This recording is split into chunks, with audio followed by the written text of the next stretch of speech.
Bonsoir. Bonsoir Isabelle. J'ai l'impression de faire un flashback il y a un an. C'est terrible, on n'était pas tout à fait dans la même position. Il y a eu un petit changement. On a inversé, c'est formidable ça. Est-ce que vous voyez l'écran derrière, jeunes gens? Oui. Oui, merci pour ceux qui ont répondu, il y en a qui ne suivent pas, je constate. C'est pas grave, j'ai les noms, je m'en fous. Je note. Bien, alors, il y a peut-être des gens qui n'étaient pas là l'an dernier. D'ailleurs, je sais qu'il y en a qui n'étaient pas là l'an dernier. Donc, on va quand même te redemander, si tu veux bien, de te représenter un petit peu. Alors, qui es-tu? Déjà, tu es une femme, je pense. Oui, ça doit se voir. Je ne peux pas être vérifié, hein, je tiens à le préciser. Hein, bon, tout de même. Donc, qui es-tu? Isabelle, qui es-tu? Je suis professeure de musique, je suis pianiste aussi et je suis musicologue. Actuellement, je fais une thèse à la Sorbonne, je termine ma thèse à la Sorbonne sur Michael Jackson.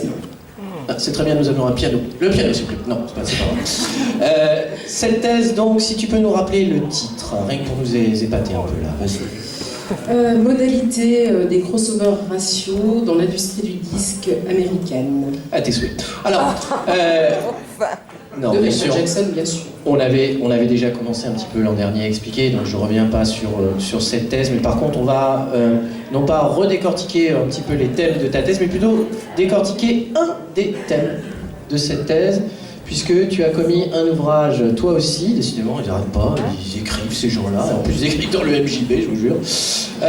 Tu as écrit un ouvrage et j'ai vu quand même pas mal de gens venir te voir, discuter, te demander une petite dédicace, donc ça marche quand même un peu bien.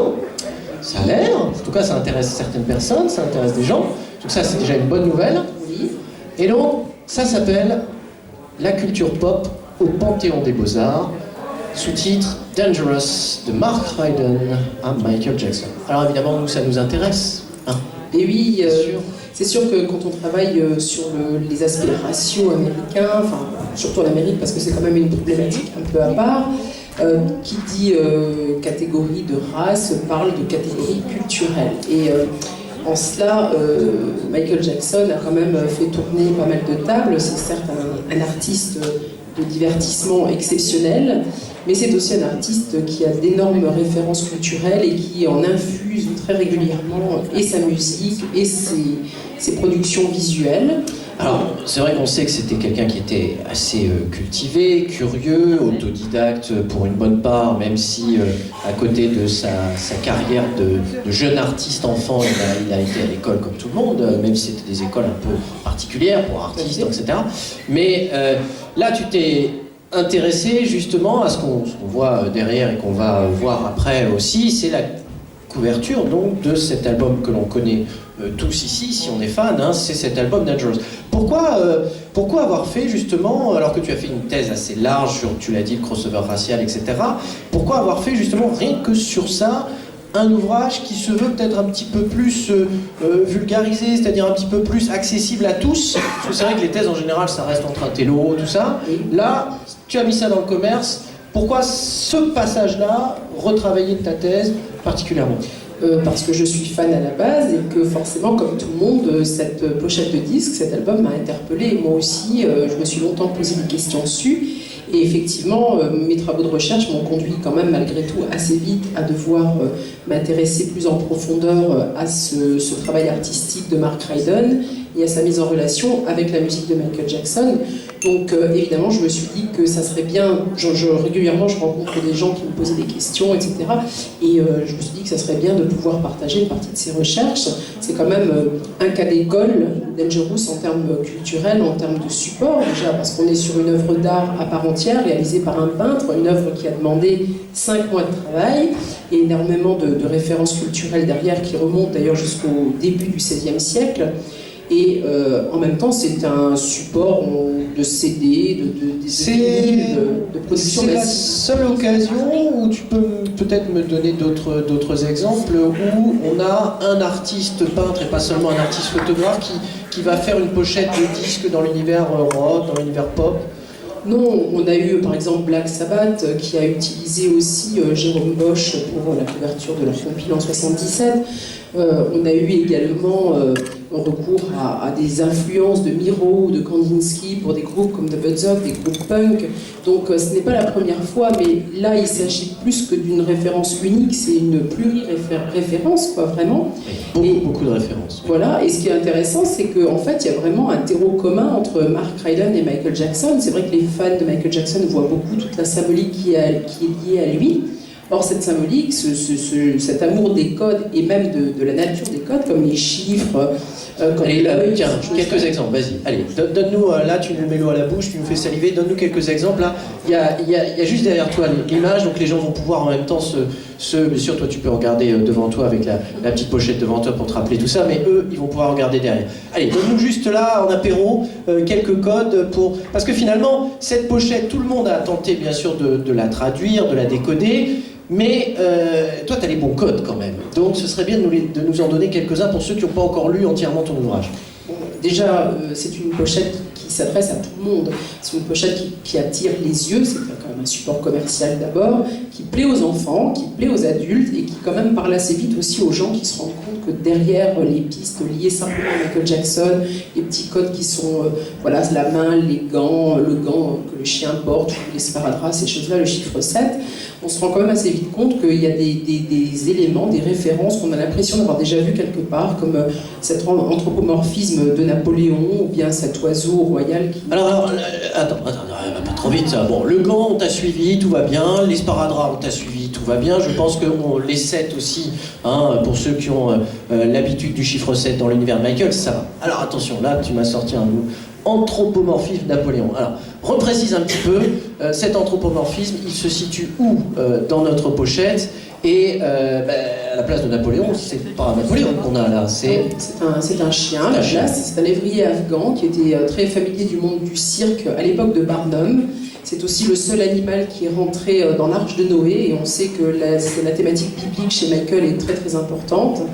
Et c'est aussi le chien qui poursuit Michael dans le clip de Leave Me Alone, puisqu'il faut savoir quand même que Jim Lashfield, et ce clip en particulier, est une autre référence incontournable pour cette pochette. Donc il y a ici une parodie de pouvoir, et puis voilà, on a des problématiques croisées, on a les médias représentés par Barnum, on a les pouvoirs politiques, on a la question environnementale. Alors là justement, le côté Napoléon, c'est le pouvoir politique, mais à la place de la tête de Napoléon, c'est un chien, mais en réalité, il y a un clin d'œil donc à une vraie peinture qui est ancienne ici, oui. Voilà, où on voit Napoléon Ier en empereur majestueux, etc. Et donc là, Mark Ryden, c'est pas Michael qui lui a demandé ça. Non, c'est Mark Ryden. C'est Mark Ryden qui décide d'utiliser finalement les messages de Michael. Donc ça serait bien aussi que tu nous en parles, le lien entre la musique, les messages de Michael et ce qui apparaît là. Mark Ryden décide, tiens, je vais choper une peinture et je vais la transformer, je vais la mettre. Il y a d'autres trucs comme ça qu'il a pioché, Mark Ryden Bien sûr. Alors il y a Botticelli, il y a Bouguereau, que Michael aimait particulièrement, il y a la photo de Cecil Beaton, et puis il y a l'ensemble du tableau qui se raccorde au Jardin des Délices de Jérôme Bosch. Oui, très important. Il y a un jeu de pistes de proverbes qui se réfère au proverbe flamand de Bruegel l'Ancien. Donc on est vraiment ici, alors on pourrait là, dire... on est quand même dans quelle période là il pioche quand même à différentes périodes de l'histoire de la peinture là. Complètement. Mark Ryden aime beaucoup le 19e et le 20e siècle, il aime aussi beaucoup les surréalistes, on le qualifie généralement de surréaliste pop. Alors c'est vrai que dans de l'art pop, on pourrait dire c'est un cliché de faire référence, comme Andy Warhol l'a fait à la Joconde ou lui aussi à la Vénus de Botticelli. La différence entre le pop art simple et puis celui de Mark Ryden, c'est qu'il y a vraiment une cohérence entre tous ces emprunts qu'il a fait. Ils sont vraiment choisis parce que le message est vraiment les raccorde les uns avec les autres. Donc ce ne sont pas simplement des citations comme ça pour agrémenter le tableau. On peut vraiment en dégager des problématiques qui sont à la fois malheureusement intemporelles, parce que à l'époque de Jérôme Bosch, les tableaux comme le Jardin des Délices représentaient déjà une critique de la société de son époque, mais finalement la transposition surréaliste qu'en fait ici Mark Ryden ramène à la problématique environnementale. On est à l'époque de Kyoto, on est à l'époque du sommet de Rio aussi, des premières découvertes sur les soucis de couche d'ozone. Donc alors, on est vraiment dans l'actualité. Justement, là, il y a quand même un symbole très important au centre, justement, qui semble bien nous montrer le problème environnemental. on peut peut-être, en ciblant cette partie de la pochette, faire le lien avec la musique de Michael. Complètement. Alors, évidemment, Michael, on va retrouver certains titres, certaines citations même de ses paroles de chansons codifiées dans cette pochette à la manière des proverbes de Bruegel. Donc, dire que finalement, on est ici dans Why You Wanna Trip on Me, c'est-à-dire, au lieu de me regarder moi, regarder les vrais problèmes du monde, c'est comme la pochette, la première pochette de laquelle Michael disparaît et nous regarde et quelque part nous appelle à prendre conscience du vrai monde qui nous entoure, c'est-à-dire un monde de pacotille, mais un monde qui finalement dissimule la mort quelque part. Et je crois que ça c'est un message fort de Michael, c'est qu'il ne donne jamais vraiment les clés directement, il ne fait pas de grands discours, mais par ses codes, par ses messages dissimulés, finalement il nous oblige à réfléchir. Il nous oblige à prendre conscience, c'est très pédagogique, de toute façon tout ce qu'il fait est pédagogique, c'est vraiment réfléchissez, trouvez les solutions, trouvez les réponses vous-même, je ne vais pas tout vous livrer tout cru, mais voilà, et ça c'est typiquement ce genre de travail qu'on trouve dans la pochette. Mais dans la musique aussi, je veux dire, il y a les paroles des chansons, on parle toujours beaucoup des citations de ses textes, autobiographiques ou pas. Mais sa musique, ses choix musicaux, je veux dire que le fait que dans un album comme Dangerous, on passe de Beethoven au heavy metal et au rap, c'est en soi également une transposition des emprunts culturels qu'on retrouve ici chez Mark Ryden. Et c'est surtout un souci d'intégrer tout le monde. Voilà, c'est la musique, c'est la musique avec un grand M, il n'y a pas de discrimination, il n'y a pas de rejet, et tout le monde a sa place, et finalement c'est un peu la même chose. C'est peut-être ça alors ce fameux point commun entre les deux artistes, et on comprend mieux pourquoi il a choisi Mark Ryden, c'est parce que finalement Mark Ryden est capable de piocher dans différentes périodes, dans différents peintres. Et Michael est capable lui aussi d'aller piocher dans les différentes palettes de la musique et dans les différents styles de musique, c'est ça? Complètement, ce sont deux artistes, alors on parle souvent de rejet des contraintes sociales, c'est pas faux. C'est des gens qui n'ont vraiment pas peur d'associer les choses dont tout le monde dit traditionnellement « oh là là, ça se fait pas, mais on va pas faire ça », et bien si, eux le font justement, et il en ressort du bien, et c'est vraiment, c'est ça qui est intéressant. Toutes les démarches musicales de Michael sont dans cette acabit-là. Les équipes de production qui sont sur Dangerous ne sont pas forcément compatibles, les esprits des producteurs ou des ingénieurs du son les uns avec les autres ne sont pas forcément compatibles, et pourtant il les fait travailler ensemble, et pourtant ils tirent le meilleur d'eux-mêmes à chaque fois, et on a comme ça un album extrêmement riche, extrêmement varié, qui à la fois reste encore aujourd'hui complètement, il n'est pas marqué, je veux dire, dans son époque, il est intemporel, et pourtant à cette époque-là, il était vraiment déjà dans la musique du début, voire de la moitié des années 90. Alors c'est marrant parce que finalement je me dis, cette pochette-là, qui est très énigmatique et qu'on aime décortiquer, enfin je pense que pour beaucoup de fans sans doute ça reste une des pochettes favorites. Bon.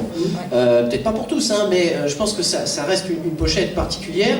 Les autres, Thriller, Bad, on a Off the Wall, c'est une photo.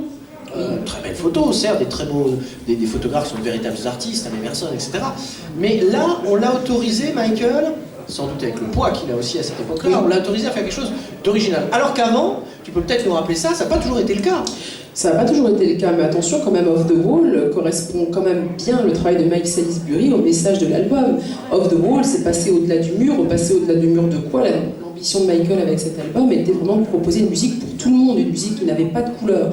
Or, qu'est-ce qu'il fait sur sa pochette? On ne voit pas son visage, on voit ses pieds, on voit son costume, on voit ses pieds dans le sens, c'est une manière de dire ne regardez pas la couleur de ma peau, écoutez ma musique. Il y a une version où on voit quand même bien ça. Oui, il y a plusieurs versions, mais celle-là en particulier, celle-là en particulier, je trouve, est très parlante.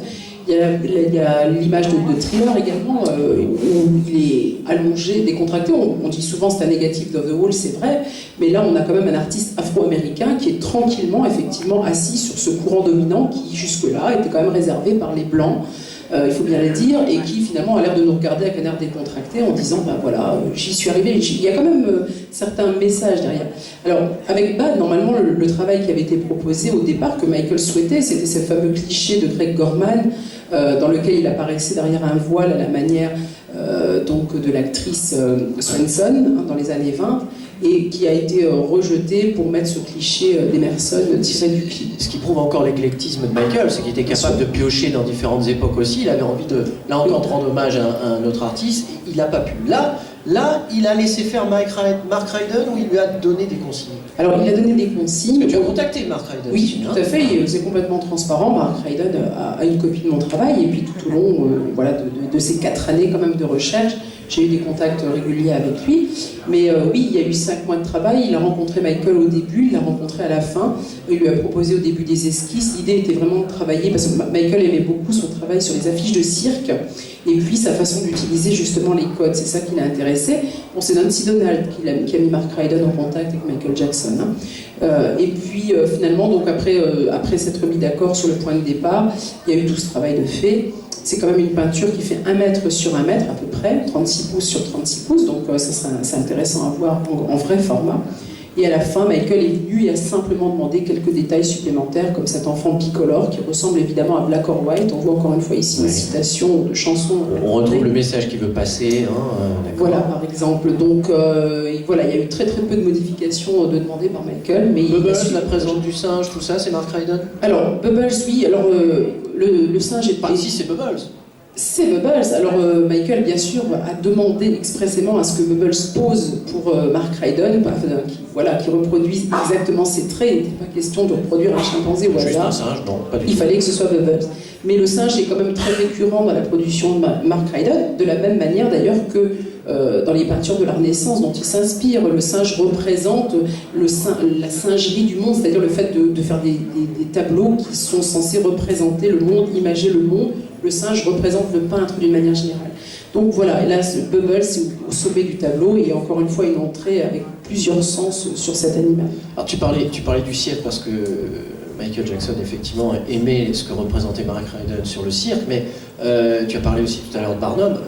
Voilà, le cirque, il est quand même très présent dans cette pochette. Ah oui, complètement. C'est d'ailleurs un des messages codés derrière, c'est le grand Barnum. Là, on est devant un grand Barnum, et on est aussi, d'ailleurs, le profil ressemble beaucoup à l'article qui était paru dans le journal en 1878, puisque la saison proposée par Barnum à l'époque s'appelait The Greatest Show on Earth, du titre d'ailleurs d'une chanson que Michael a chantée lorsqu'il était enfant, donc à Motown. Donc évidemment, ici, on est dans le plus grand cirque du monde, un cirque médiatique, puisque Barnum est bien connu pour toutes ces farces médiatiques, cette manipulation qu'il avait des journalistes, des articles qu'il écrivait lui-même et qu'il contestait ensuite.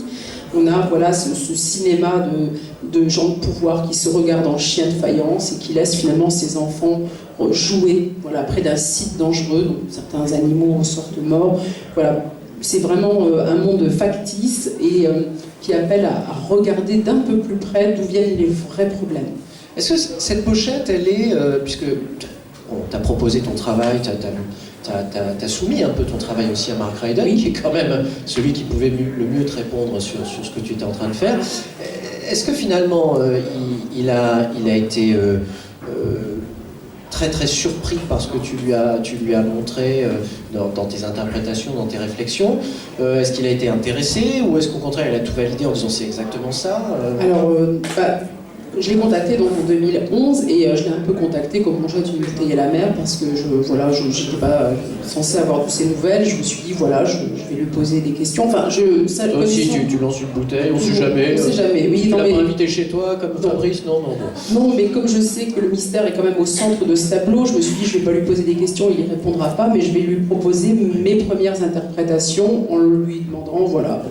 Et effectivement, au bout de 3 jours, j'ai reçu un message de son secrétaire qui me dit écoutez, figurez-vous que j'ai une réponse pour vous, ce qui est extrêmement rare parce que Mark Ryden ne répond à personne. Preuve que ça a dû l'intéresser.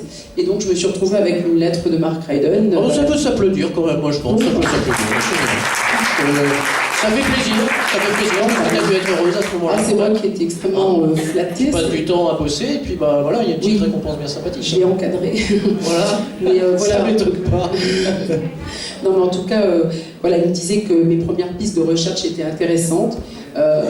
Il avait bien compris que j'allais pas lui demander, mais j'allais lui proposer des choses. Voilà, je trouvais que c'était important. Et évidemment, il a insisté, et je suis complètement d'accord, sur le fait qu'on ne pourra jamais, évidemment, arriver à tout interpréter. D'ailleurs, depuis que j'ai sorti ce livre, moi-même, j'ai encore trouvé d'autres pistes. Voilà, tiens, pour ceux qui l'ont lu, donne-nous des pistes inédites. Il faudra attendre une réédition, voilà.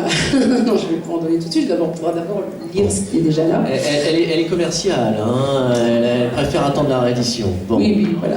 Ah, mais tu as raison, tu as raison. Mais c'est sûr que moi je propose une interprétation, une analyse, ce n'est pas la Bible. Voilà, Mark Donc il Ryden, t'a pas dit c'est ça, mais il t'a laissé entendre c'est intéressant. il m'a dit que c'était très intéressant, que mes pistes étaient clairvoyantes, que pour l'instant, voilà, enfin, tout ce que j'avais proposé était bien. Bon. Il m'a pas dit que je n'ai pas tout dit, il faut dire que ça c'est pas possible d'imaginer ça, mais voilà, il y a encore des pistes, c'est pas faux. bien sûr. Et donc lui était satisfait, il n'y a pas eu de problème, il m'a donné les autorisations pour la pochette, pour utiliser voilà, les droits d'auteur, les droits à l'image et toutes ces choses-là. Donc c'est une version, et c'est une version qu'il a validée, Oui. sachant qu'il y en aura certainement d'autres, pas de moi, mais d'autres personnes aussi, qui seront aussi probablement validées. Et puis j'imagine que c'est dans son intérêt aussi de garder cette part de Oui, tout à fait. mystère, parce Mais oui. qu'une œuvre est toujours sujette à multiples interprétations. Mais je crois que c'est comme Michael, on n'arrivera jamais au bout, son œuvre à lui, et Jérôme Bosch d'ailleurs avant, ce sont des gens, Jérôme Bosch c'était en 1500, je veux dire, on se pose encore des questions aujourd'hui et personne n'est capable de tout interpréter, c'est toujours sujet à spéculation. Et Mark Ryden et Michael sont de ces artistes-là, je crois qu'ils l'ont toujours dit, ils visent l'éternité, ils visent l'intemporalité. Et Universel aussi, oui. l'universalité, puisque là on s'adresse à tout le monde, il n'y aura jamais de réponse complète à tout. Par contre, pendant ce temps-là, on réfléchit, on prend conscience, on se pose des questions, on les fait vivre et surtout on essaie de faire avancer le monde et je crois que c'est ça qui est important. Et écoute Isabelle, je te remercie. Si vous voulez donc savoir un petit peu plus, si vous n'avez pas encore acheté ce livre, eh bien n'hésitez pas, hein, ce croisement entre musique, pensée de Michael et un artiste unique, hein, et ce sont deux artistes uniques évidemment qui se sont croisés ici à travers cette pochette, et je vous recommande donc ce livre, et puis bien sûr vous avez l'auteur qui est là, qui pourra répondre à toutes vos questions, et nous on va tranquillement continuer vers cette vidéo que nous avions promis tout à l'heure. Ce fut court, mais ce fut toujours, comme d'habitude, un véritable plaisir. Merci. Bon, c'est vrai que je voulais juste dire, c'est le thème principal et l'écologie, et finalement là, on n'est plus dans la pop. La pop est souvent associée à des objets de consommation jetables, voilà, dans l'éphémère. Ici, on est sur une vraie œuvre d'art, on est dans du développement durable, j'ai envie de dire, et on est vraiment sur un chef-d'œuvre, c'est-à-dire c'est pas quelque chose qui est passé, dont on ne parlera plus, c'est quelque chose qui reste là, qui est posé là, et c'est ce que Michael voulait. Voilà. Merci, on peut l'applaudir bien fort, merci Isabelle.